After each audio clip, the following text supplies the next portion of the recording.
नमस्कार, आप देख रहे हैं न्यूज़ सुपर 7 और मेरा नाम है सौरभ दुबे। इस वक्त हमारे साथ मौजूद हैं सासाराम के नए कार्यपालक पदाधिकारी श्री राजेश कुमार गुप्ता सर। बहुत बहुत स्वागत है सर आपका हमारे सासाराम में भी और हमारे चैनल पर भी। आपके भी न्यूज़ को है ना स्वागत है मेरे यहाँ। और जैसा कि आप जान रहे हैं कि मैंने 5 तारीख को है ना ये प्रभार ग्रहण किया है। जी बिल्कुल। और फाइनेंशियल पावर मेरी है ना अभी विभाग से आनी है जी। और जिस कार्य को हमने लिया है वो एक चैलेंज के रूप में है ना यहाँ पर हमने इस कार्य को है ना लिया है। और इस चैलेंज को एक्सेप्ट करते हुए हमने ये कोशिश किया है कि अपने नगर में लोगों को अच्छा सा अच्छा जी हर क्षेत्र में, जैसे स्वच्छता के क्षेत्र में, स्वास्थ्य के क्षेत्र में, जो भी क्षेत्र हमारे नगर निगम के अंदर आता है उस क्षेत्र में हम लोगों को सहयोग करें और लोग उससे हमसे है ना लाभान्वित हों। जी सर, जब चैलेंजेस की बातें हम लोग कर रहे हैं तो सासाराम चैलेंजों से बहुत भरा हुआ है सर। स्वच्छता की बात करें, जल जमाव की बात करें या फिर भीड़ भाड़ की बात करें, ट्रैफिक की बात करें, तो चैलेंजेजों की कमी नहीं है। और जब जब यहाँ पे कोई नए पदाधिकारी ज्वाइन करते हैं, यहाँ की जनता एक उस उम्मीद से देखती है कि हाँ शायद अब जितने भी समस्याएं हैं दूर होंगी। क्योंकि सर हम आपको बता दें कि दशकों से बहुत सारी समस्याएं यहाँ पर कुंडली मार के बैठी हुई हैं। तो एक एक करके ज़रा हम चर्चा करेंगे कि आपकी उन समस्याओं पर क्या स्ट्रैटेजी है। पहली समस्या है सर कि हर एक वार्ड में जो जल जमाव की समस्या है, अभी कुछ दिन पहले हमारी रिपोर्टिंग भी चल रही थी और पिछले ईओ साहब से भी हम लोगों ने बात किया था। तो आपकी क्या स्ट्रैटेजी है, क्योंकि बहुत दिनों तक मतलब हम लोग परेशान हैं बहुत दिनों से इस समस्या से। तो इस चीज़ को लेकर क्या स्ट्रैटेजी है, क्योंकि बरसात भी आनी है अभी, तो क्या आपकी प्लानिंग है सर? जल जमाव की समस्या नगर परिषद क्षेत्र में काफ़ी है ना कठिन समस्याएं का है। इस समस्या का निराकरण दोनों तरफ से होना है जी। एक तो हमारे लोग जो हैं वो प्रायः हमने देखा है कि अतिक्रमण करके नालाओं को है ना जाम कर देते हैं। बिल्कुल। और जो भी हमारा कचरा जो होता है वो ऐसा कचरा जो ठोस के रूप में है उसको है ना नाला में भेज दिया जाता है, जिसके कारण नाला जाम जमा जाता है और पानी की निकासी नहीं हो पाती है। वो एक बहुत बड़ी समस्या को उत्पन्न कर देता है। जैसा कि हमारे नगर निगम में अभी हम लोग है ना दैनिक मजदूरों को रख के इस कार्य को है ना शुरू कराए हैं। और मैंने अपना प्लानिंग किया है कि मैं सवेरे हर एक 2-3 वार्ड का है ना अपने से निरीक्षण करूं। जैसे आज मैंने है ना सुबह 5 बजे है ना आज वार्ड नंबर 24 को, 25 को, 29 का निरीक्षण खुद ही किया आज। आ करके मैंने देखा है कि जो हमारे अभी दैनिक मजदूर हैं वो समय पर पहले पहुँचे और सुबह के समय में, चूँकि उस समय है ना हमारा जो मतलब ट्रैफिक का जो समस्या होती है वो बहुत कम होती है, तो उस समय सफाई की समस्या है ना ईजी से हम लोग है ना उसको सॉल्व कर सकते हैं। तो आज हमने है ना सभी अपने कर्मियों को निर्देश दिया है कि समय उपस्थित होकर इस कार्य को करें। और हमारे यहाँ एक बहुत बड़ा चैलेंज है, चैलेंज इन द सेंस ये है कि हमारे यहाँ अभी डंपिंग यार्ड नहीं है। जी बिल्कुल। डंपिंग यार्ड नहीं होने के कारण हमारी क्या होती है कि जो भी कहीं से भी हम है ना अपशिष्ट उठाते हैं उसको किसी दूसरे जगह पर हम डालते हैं, जो हमारी मजबूरी भी हो गई है। तो मैंने एक प्लान भी बनाया है और जिला पदाधिकारी का हमको पूरा सहयोग मिलेगा।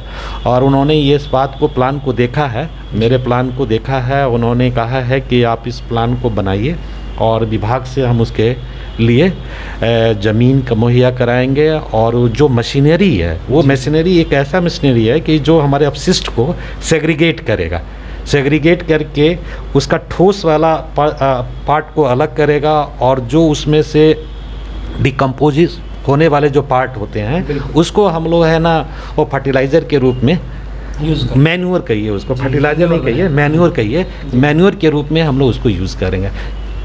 ये बहुत बड़ा काम हो जाएगा। इससे हमारा क्या होगा कि कचरा का जब प्रबंधन मेरा सही से हो जाएगा तो जल जमाव की समस्या भी है ना हम सही से कर सकेंगे। एक सवाल सर मेरा और भी रहेगा, क्योंकि आप यहाँ पे ज्वाइन किए 5 को, तो सर आप जब यहाँ पे आए तो आप घूमे होंगे, यहाँ को देखे होंगे, निरीक्षण किए होंगे, तो आपको कैसा लगा होगा कि ये सासाराम पे एक होता है ना पहला फील कि ये सासाराम कैसा है, कैसी जगह पे है? आप पहले हमारे दर्शकों को ये बता दीजिए। नहीं, ये तो एक हिस्टोरिकल जगह है और इसमें कोई शक नहीं है। और काफ़ी खूबसूरत प्राकृतिक सीने हैं यहाँ अगल बगल में। और मैं तो आकर बड़ी खुश हुआ हूँ। मैं तो बहुत दूर यहाँ से करीब 500 किलोमीटर मेरा घर है। जी। हाँ, लेकिन मुझे आके यहाँ काम करने में पूरा मन लग रहा है। और मैं चाहता हूँ कि कुछ ऐसा काम किया जाए, परमानेंट सॉल्यूशन खोजा जाए किसी चीज़ का।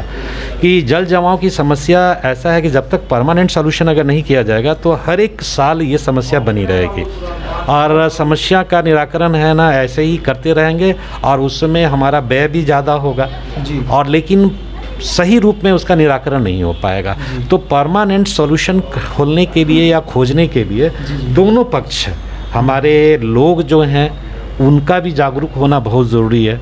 उनको भी है ना कचरे का प्रबंधन के बारे में है ना समझना चाहिए कि हम है ना ठोस कचरा कभी भी रोड पर ना फेंकें। प्लास्टिक टाइप का कचरा जो है कभी भी रोड पर ना फेंकें, उसको सही जगह रखें। सही जगह हमारा जो गाड़ी जाता है, नगर पालिका की जो गाड़ी जाती है, उसको हम एक बंडल में बांध करके दे दें, ताकि वो हमको काफ़ी मदद करेगा कि हम अपने जो कार्य को हम करने जा रहे हैं, कि जो हमारा कचरा प्रबंधन और जो जल जमाव की समस्या है वो दोनों को हम सही कर सकें। जी। तो सर मैं आपको बता दूं कि सासाराम की ये बहुत बड़ी विडंबना रही है कि कोई भी समस्या का परमानेंट सॉल्यूशन नहीं मिलता है। अभी कुछ दिन पहले ट्रैफिक जाम पर कुछ नियम बनाए गए थे, फिर धीरे धीरे नियम धूमिल होते चले गए, फिर से लोग वहीं वापस आ गए। अतिक्रमण न जाने कितनों बार हटाया गया है सासाराम में, हमने रिपोर्टिंग भी किया, लेकिन फिर से लोग अतिक्रमण कर ही देते हैं। तो सर यही उम्मीद रहेगी कि कुछ परमानेंट सॉल्यूशन दिया जाए, क्योंकि सर आप बोल रहे थे कि आप घूमे हैं वार्ड में। हम आपको बताएं, आप 5 तारीख को आए, उसके बाद घूमे।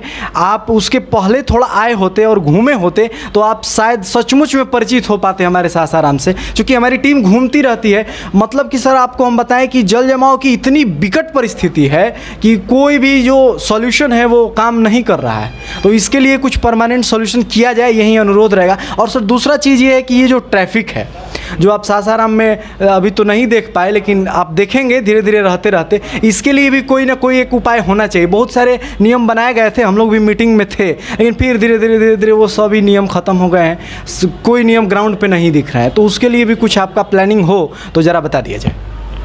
ट्रैफिक की समस्या हमारा जो है पोस्ट ऑफिस चौक पर, ये सबसे विकट समस्या थी। लेकिन हमारे जिला पदाधिकारी ने आकर एक बहुत ही एक्टिव रोल अदा किया है और उन्होंने लगभग 90% समस्याओं को तो निराकरण कर दिया। मैं खुद ही देखता था कि जब हम लोग कार्यालय आते थे तो कार्यालय आने में हम लोगों को आधा घंटा लग जाता था। तो आज की स्थिति यही है कि आप अब 2 मिनट के बाद ही आप अपने कार्यालय पहुँच जाते हैं। तो इसमें एक सुधार, सकारात्मक सुधार हुआ है, लेकिन और सुधार की आवश्यकता है। और सुधार की आवश्यकता वो भी सुधार होना है क्योंकि ये रोड है जो है हमारा जीटी पुराना रोड है, उसका रोड का बनना है और उस पर नाला का निर्माण है। ये रोड और नाला का निर्माण जब हमारा हो जाएगा तो हमारा ट्रैफिक की समस्या जो पोस्ट ऑफिस चौक पर है वो परमानेंट रूप से उसका निदान होगा। और उसमें नगर पालिका एक अहम रोल करेगी कि हमारा जितना भी वहाँ पर बोर्ड है, जो सूचना पट्ट है, वो हम लोग उसको वहाँ से कोशिश करेंगे कि उसको डिस्प्लेस करके थोड़े अलग दूर पे लगाएं और अलग दूर पे लगाकर और वहाँ के चौराहा को है ना काफ़ी साफ़ सफाई करावे, ताकि कहीं पर मोड़ने का कोई दिक्कत ना हो।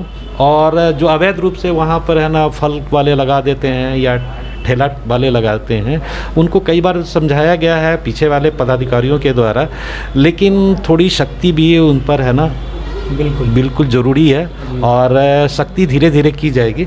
ऐसा नहीं कि लोगों को एकदम नाखुश करके नहीं, समझा बुझा के है ना उनको रास्ते पे लाया जाएगा।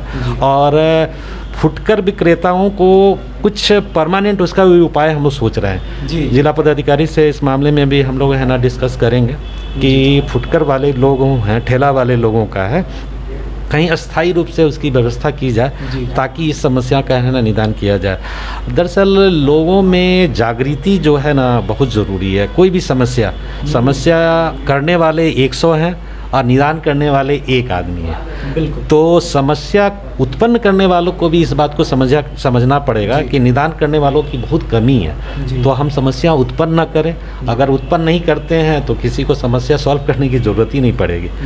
तो निसंदेह यातायात के नियमों में और भीड़ भाड़ के जो इलाके हैं सर, सचमुच में हमारे जिला पदाधिकारी सर ने बहुत प्रयास किया, हम लोग भी मीटिंग में थे तो बहुत सारे नियम बनाए गए। तो कुछ आपने सही कहा कि जन जागृति जरूरी है लोगों के लिए। सर एक सवाल और मेरा रहेगा कि ये जो पेयजल की जो समस्याएं चल रही हैं वार्डों में, उसके लिए क्या, क्योंकि देखिए इसमें तो अब जनता का कोई इन्वॉल्यूशन नहीं है, इसमें तो ठीक है हम लोग कह दिए कि जन जागृति भी ज़रूरत है, लेकिन जो पेयजल की समस्या चल रही है वार्ड में, तो उसको लेकर के क्या स्ट्रेटजी। एक दिन हुआ था मीटिंग ऊपर में, हम भी गए हुए थे, तो पूरा बहस चल रहा था लेकिन कुछ निदान निकल नहीं पाया। तो सर हम आपसे यही जानेंगे कि क्या उसके लिए क्या स्ट्रेटजी है पेयजल के लिए। अभी पेयजल के बारे में अभी बुडको को इस कार्य को है ना मिला है। मैं अभी कुछ ही दिन हुआ है मेरे आए हुए, मैंने इसको अभी सही ढंग से अध्ययन नहीं किया है। मैं अध्ययन कर लेता हूँ तो मैं इस समस्या के बारे में आपको अवश्य अवगत कराऊंगा।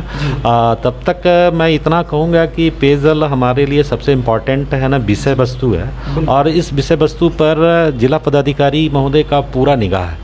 मैंने एक बार अपने अनुभव किया था कि जिला पदाधिकारी महोदय ने बुडको के सभी पदाधिकारियों को अपने कार्यालय कक्ष में बुलाया था, और बुलाकर उन्होंने उनको बहुत सी हिदायतें दी थी और समस्या मेरे परियोजनाओं को ससमय करने का भी उनको निर्देश दिया गया था।